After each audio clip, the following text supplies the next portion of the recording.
how to sign in to Capital One Shopping on website. Hey everyone, welcome back to the channel. If you are new here, don't forget to hit the subscribe button and turn on the notification bell to not miss any updates.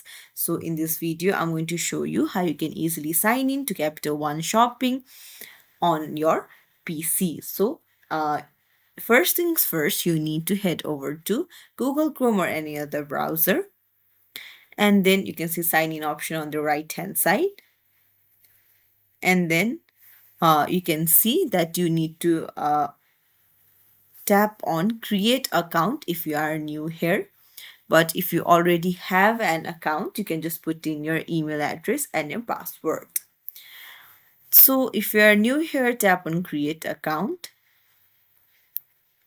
and then it will take you to a new page where you will need to enter all of your personal details to create an account of Capital One Shopping.